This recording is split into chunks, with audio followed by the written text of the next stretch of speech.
And we're live with JP. How's things, JP? Good, thanks. Yeah, can't complain. Just in rainy Manchester. Just taking my day slowly. How you guys doing? Yeah, we're all good, all good. Thanks Oh, for coming good. on. Thanks for coming on to the webinar. We're just going Of to kick course. started with a bit of background for everyone listening now and later. So, what's your background and how did you get into the SEO marketing industry? Yeah, I did my undergraduate in psychology and marketing. I actually started as a writer, um, became a content plan manager, then went into my first junior like SEO and PPC role, which was like a mixed role.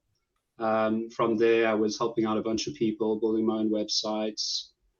Um, and then, yeah, I became a manager doing link building and then moved into a more like technical role where basically I just learned a lot. So at that point in my last role, I learned a lot about technical, but also it was like the perfect collision, I think, of like all my experience before that, which was like content, learning how to put, sort of content plans together. And then obviously the combination with links was always there. So I had that education. So yeah, that's it in a nutshell. Very good. Cool. So how did you go from the transition from studying like writing to SEO management to then tech? Can you like take us on a little bit of journey there, and how you sort of went down that specific path? Yeah. So the writing for me was just a means to an end. I mean, I think sort of coming out of a humanities degree, sort of in psychology, I didn't want to be a psychologist. So I had an innate curiosity for things and I love learning. Like that's really just one of my core principles as a person. So I thought, okay, well, I was good at writing. I used to write a lot during my degree. I used to write a lot of essays and stuff. Why not turn this into a job? I didn't want to become a, full-blown writer, but yeah, like I said, I saw it as a means to an end.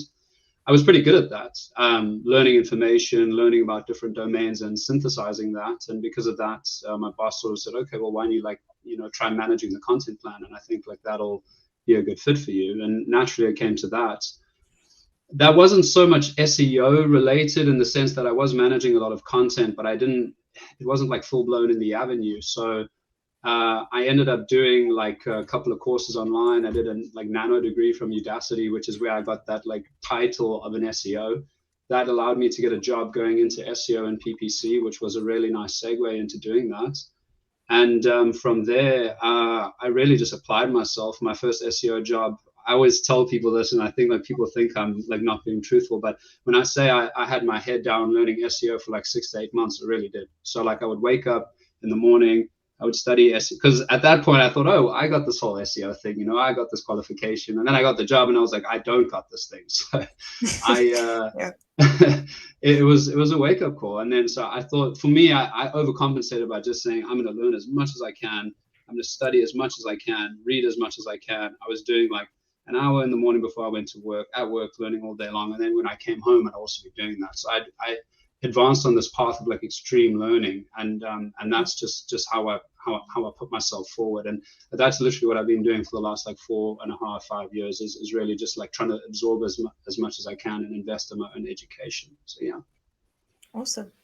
Very good. And you've obviously done a few different roles within SEO. Do you have a preference? Are you more technical in the SEO now, or what's your preference? Yeah, I must say that technical, I think especially in my last role, it's just absolutely enjoyed that so much. And I think because doing technical for e-commerce, it's really dynamic and it's always changing. I sort of set out to develop like a T-shaped skill set, I think, in my SEO ability. And I found that by going deep on a certain vertical, I think like that's where an advantage would lie.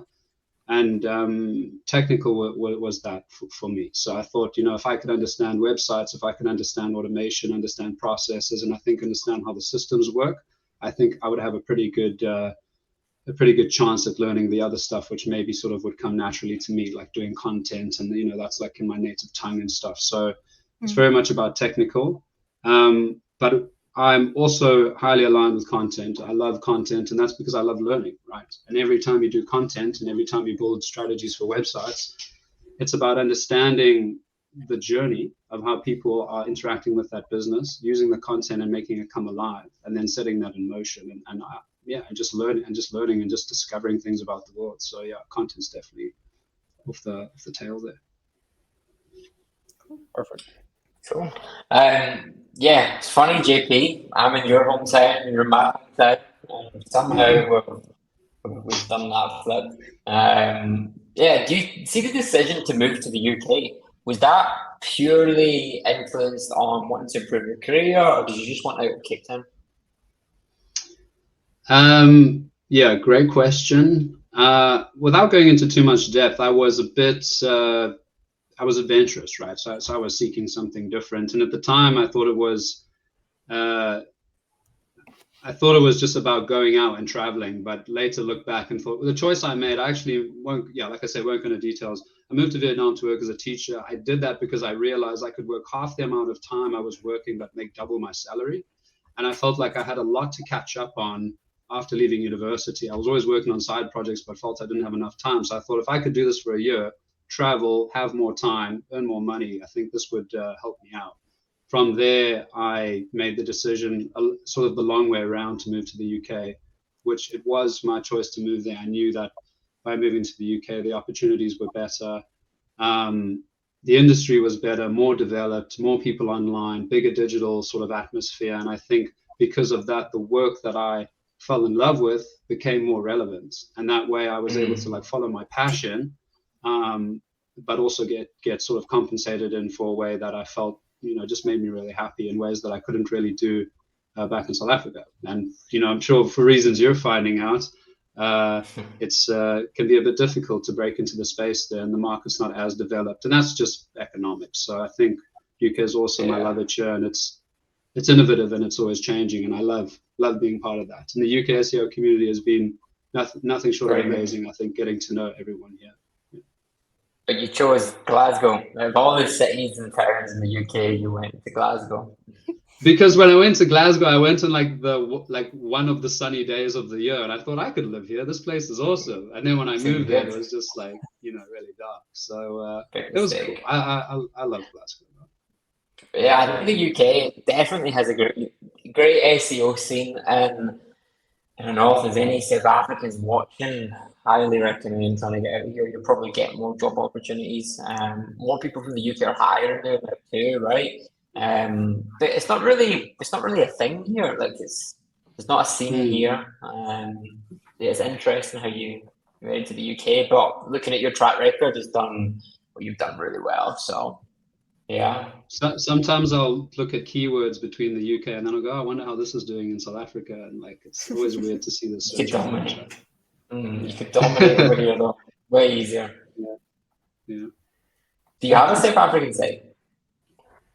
No, I have thought about starting one though, but yeah, I don't know. Search volume's not there. Like I thought if I was gonna, put all the time and effort in, I'd rather just go for a bigger market.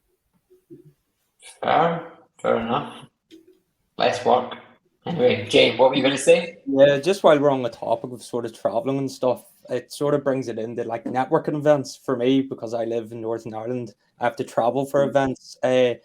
What's the importance of networking events to yourself, just for opportunities, maybe, getting a brand image out there, a personal brand image? What relevance does it have to you? Networking's huge, and I constantly remind myself that this is something that I should really be investing in, I think, because going to events, and I always say this because we're in SEO and we're so digital first, we're so used to spending time online. Sometimes that can be overwhelming. You feel bombarded, getting friend requests from people, this person, that person, but going to the events, meeting that person and having that conversation with them is amazing. And the best relationships I've ever built, the best opportunities I've ever had came from going to events. When I think that I was up in Glasgow, I met Craig sort of through those sort of networks. I met other people, really great mentors, people that have provided an amazing, opportunities and education for me. I'd say hands down, do it. Yeah. Work on your own brand, put yourself out there, whatever that means to you. And go to events and meet people, because people are at the core of everything. People are what make things happen. So the more people you know, the more you align with people, and I think build relationships that may not pay its dividends or whatever you want to call it, in a month, 6 months, but you never know. Many years down the line, it certainly will. So 100%. I do agree. And you made such a great impression at SEO Exclusive as well with your panel. Outside of networking events, how do you generally stay up to date with the industry? I know, like, being so disciplined with work and studying after hours and after our projects and stuff like that, are there any sort of ways that you keep motivated, and what are some like effective ways that you sort of find yourself staying up to date? Yeah. A lot of my social media is like a portal, like directly into the SEO world. Like if we were living in the virtual reality world, I could just strap on glasses and it would just be like directly into the SEO community. My Facebook has become a portal for SEO. Everyone's on there. I connect with a lot of SEOs there. So the feed feeds me, I think. Yeah. And like anything that's up to date is on there. Same with my Twitter as well. I just went on and just started following SEOs basically. And same for LinkedIn. And for me, that's been a massive difference because it's such a fast-paced industry. It's so busy that I thought, well, how could I use leverage, I think, to learn more by doing less? And because I'm using social media every day, like everybody, I was like, well, if I could just connect with a bunch of people in my community doing and speaking about the things that I like to learn about, I have it delivered directly to my phone. And so that's what I do. And I will add a caveat and say that can be incredibly overwhelming sometimes. Like my roommate knows this when I'm like, I feel like I'm just SEO'd out, like just spending like time on like Twitter and stuff. But once you learn to take breaks and regulate, it's really good. So yeah. Awesome.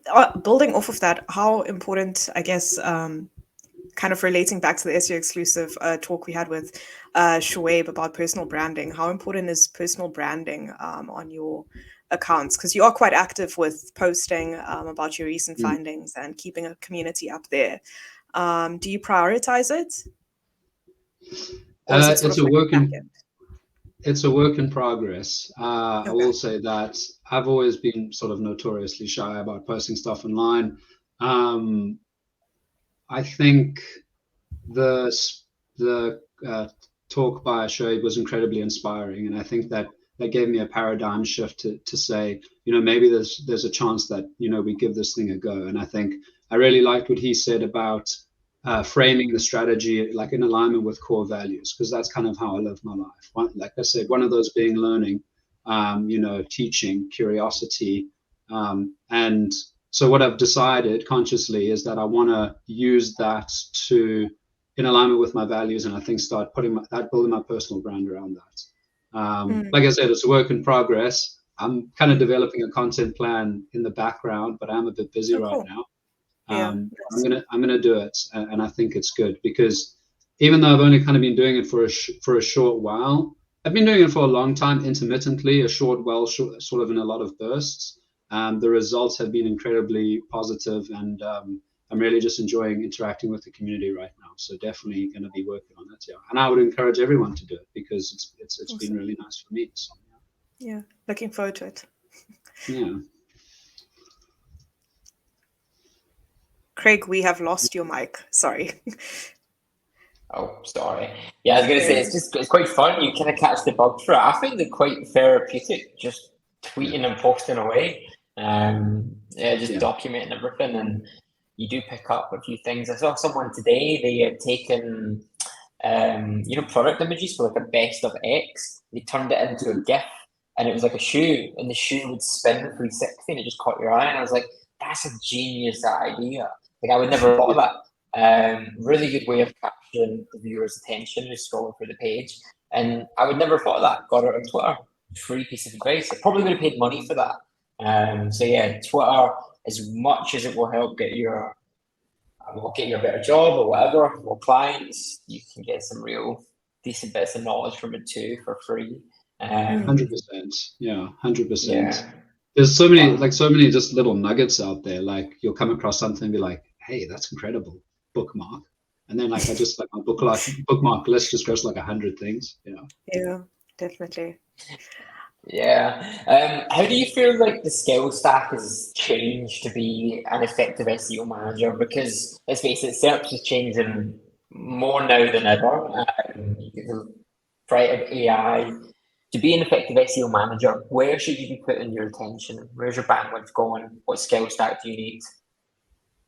Yeah, good one. For me, I'm paying attention to AI, obviously. I think as everyone is, working on mastering prompts, I think is big for me, across ChatGPT, Midjourney, using ChatGPT to build automation processes. For instance, just before the call, I needed to download like a whole bunch of links. I was thinking, okay, well, how could I build like a Python script, to go through and download those things and use ChatGPT to like help impart some of that knowledge.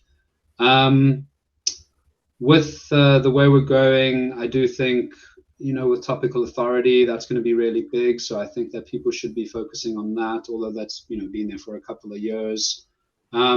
The fundamentals will never change. Google, just like they released a tweet a couple of days ago saying in the last 20 years, the fundamentals are still there. But there are core sort of technologies, I think, that are changing and paying attention to, and following the trends and saying, AI is now, but what will that mean 1, 2, 3, 4, 5 years from now? That's something where you need to put yourself, because then you'll be able to ride the wave when you get there. So to be honest, I'm just paying attention to how to make better content that aligns with the user, understanding the customer journey, because that will never go away. That's human psychology. Leveraging the technologies we have at hand as tools, but not relying on them. And kind of bringing it all together. I don't know about links. I'll just say that I think that's always changing, but links always be there. But yeah, I think AI and content and creativity, how to be more creative, I think is really just an important thing that I'm trying to explore as well, because it is about human psychology and tapping into that. Yeah. I agree. Do you think like managing the bandwidth for all this is quite tough, and how are you dealing with that? There's a lot of changes, like you just mentioned multiple things. How are you splitting your focus? 80%? Yeah. Do you mean like in terms of like a weekly schedule? Yeah, just curious. Like, do you have set times? Okay, I'm going to spend 5 hours a week on research development. I'm going to spend 2 hours on personal branding. Like, chaotic when you say it out loud. You're like, jeez, that's a lot going on.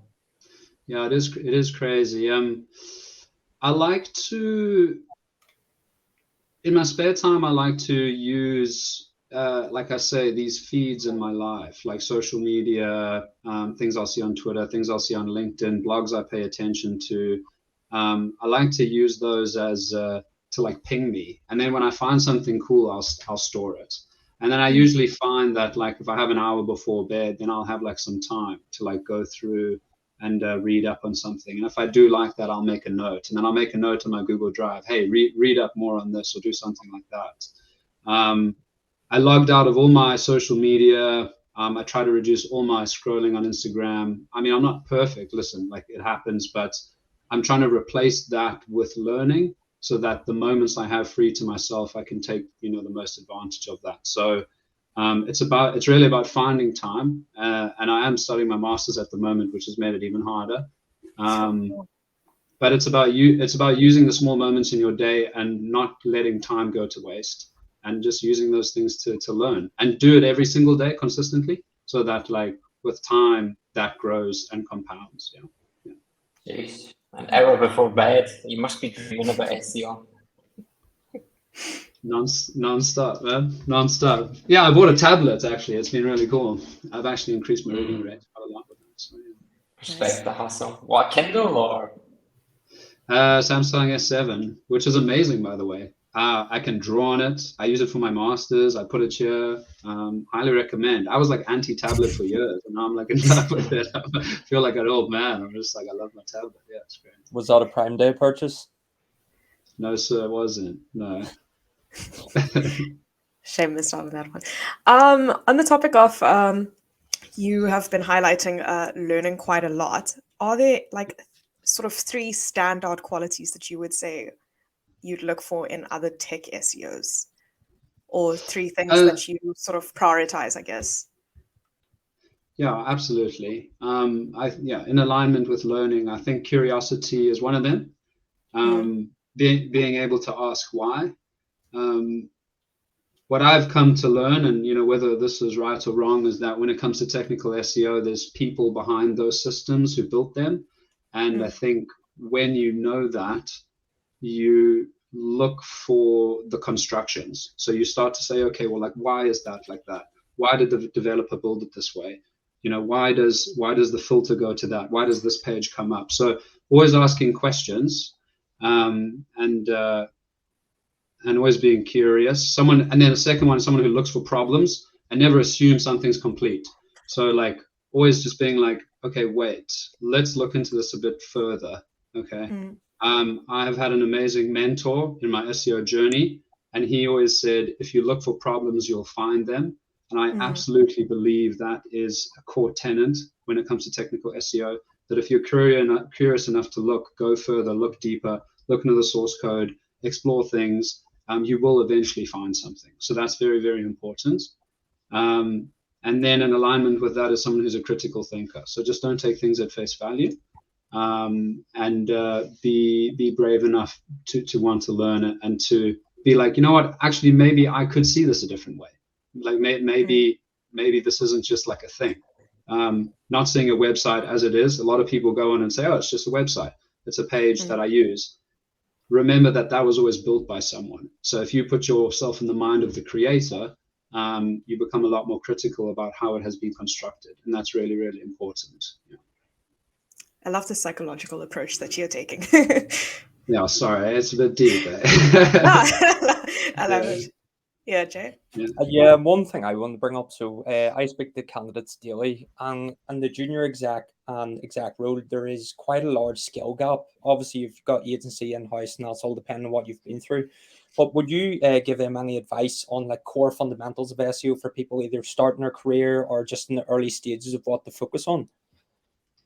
Yeah, absolutely. I kind of touched on this in the beginning. I think try to develop a T-shaped skill set. I heard a really good quote from, whether you love him or hate him, Alex Hormozy, I think it was, and he says, go a mile wide before you go a mile high. And that's like, go really deep and granular and just try to stretch yourself as much as possible. So I would say, for me, speaking from my own experience, the hardest thing between being a junior and I think leveling up was learning what to pay attention to. So paying attention to what was truth versus hype, because everyone has an agenda. So I think know what the agenda is. If someone's just promoting themselves through lifestyle marketing, I make this much money, this content does that, etc., be critical of that. And I think try to understand why that person has that and what they're trying to push. I follow people personally that really focus on education. So, I really like Brody Clark, for instance. He's an Australian SEO. His stuff he puts out there is just really just humble and straight to the point about stuff. I like Corey. He's been writing a lot about like topical relevancy and stuff like that. And not to single anyone out, but I just feel the way they deliver stuff is just like humble and just like, here's some information that you might want to learn about. For the juniors, I would say we're in SEO. It's about search engines.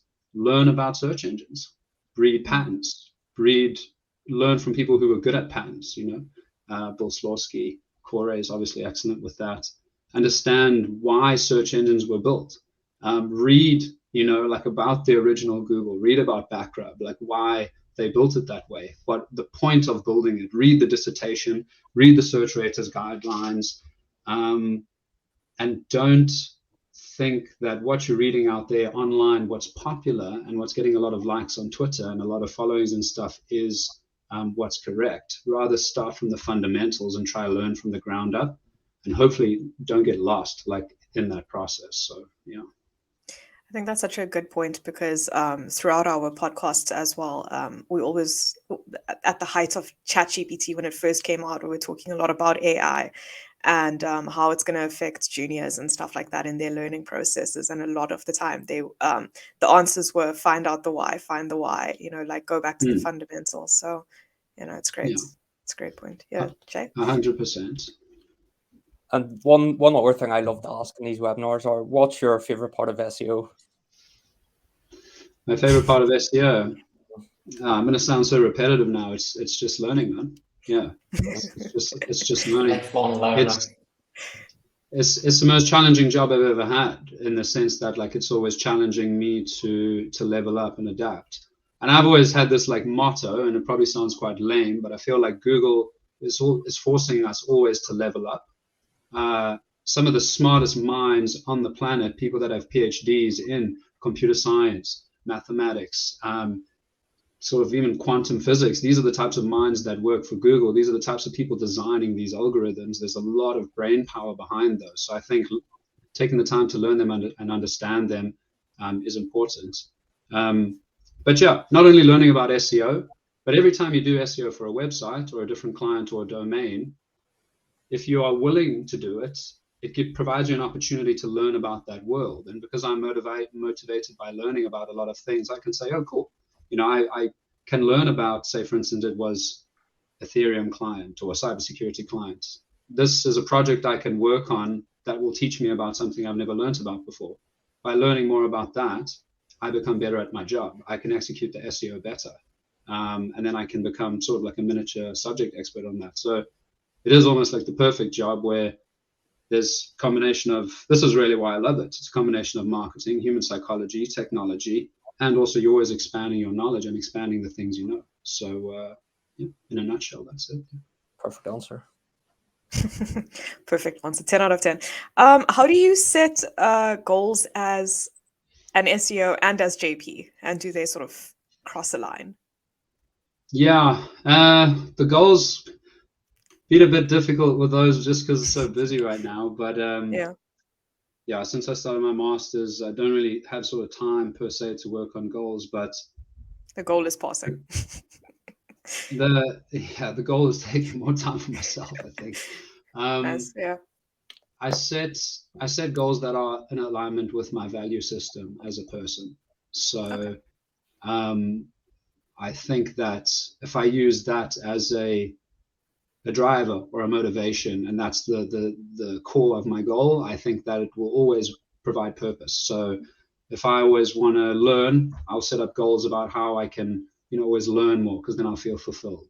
If I want to help others and teach others and inspire others, I'll set goals about like going to more events and stuff and trying to interact with people, because then I'll feel fulfilled. So it kind of works like that. But my goal list is a bit muddy right now. It's a very interesting take on it. Yeah. Yeah. I never thought about it like that. Craig? Yeah, so we're talking a lot about learning and skills. I did this tweet, and it was like my progression throughout my SEO career, and I feel like I did it backwards. I feel like I should have started with copywriting, then really mastered that before moving into the other parts that I've done. Like my freelancing career when I first started was a shambles. It was horrible because I just didn't have the core skills to do it. And I guess where I'm going with this, I want to know, what skills do you wish you had earlier on in your career? What do you wish you tackled on first that would have removed a lot of pains that you might have faced along the way? What would have made it easier? What would allow you to progress quicker? If you were to go, someone's tomorrow, they're beginner SEO, how would you guide them through it? Yeah, that's awesome. I wish I had built my first website sooner. Yeah, hands down. I wish I had built my first website sooner. I wish I had learned how to code sooner. I wish I had explored servers sooner.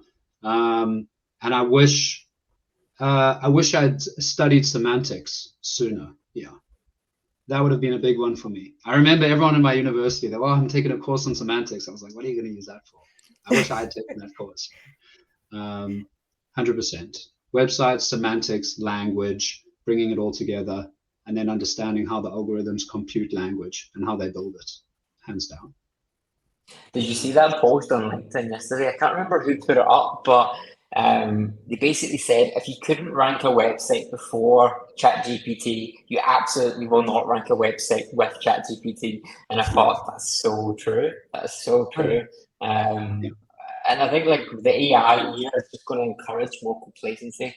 Like I'm right now going back to learning copywriting skills. I don't know, it's interesting. interesting developments.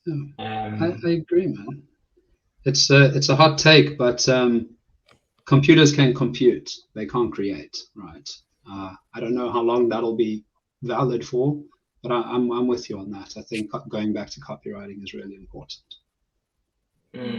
When did you build your first website, your first personal website? How many years into your career?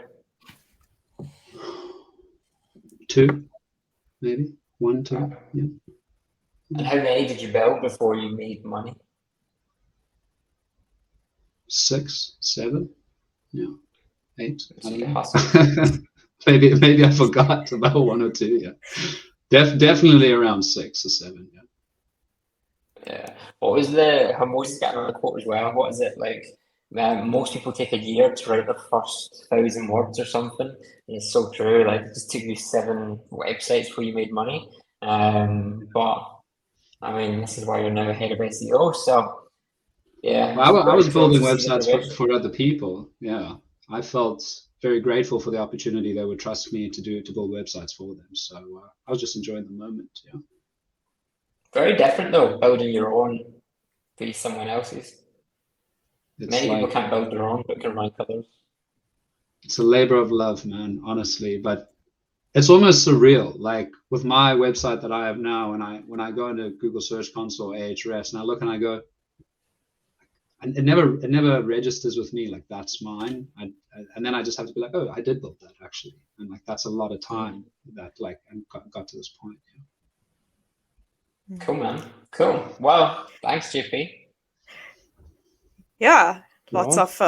of information. Gonna go back and take down all the names and references that you threw in to this podcast. But thank you so much. I wanted to ask like a positive sort of uplifting question at the end, like what's the goals look like for JP? But I can imagine it's finishing the masters. The goals are, yeah, I think do the best work I can do, spend quality time with the people I love. That's an important one. And have more fun, man. Yeah, and we're like do the work thing, but also do the self-care thing and the uplifting things. Those are just have to go hand in hand. So yeah. Love the balance. Love the balance. Awesome. Thank you so much for coming on a Friday afternoon. It was lovely to chat and learn a lot about you and dig into your mind and your insights a little bit. Very interesting conversation. So thank you everyone for coming and joining and the people in the comments as well. So yeah, hope you have a lovely weekend and we'll chat soon. Thanks for the opportunity, Thanks, guys. JP. I appreciate it. Oh, Yeah. We'll speak to you soon. Bye. Bye, guys.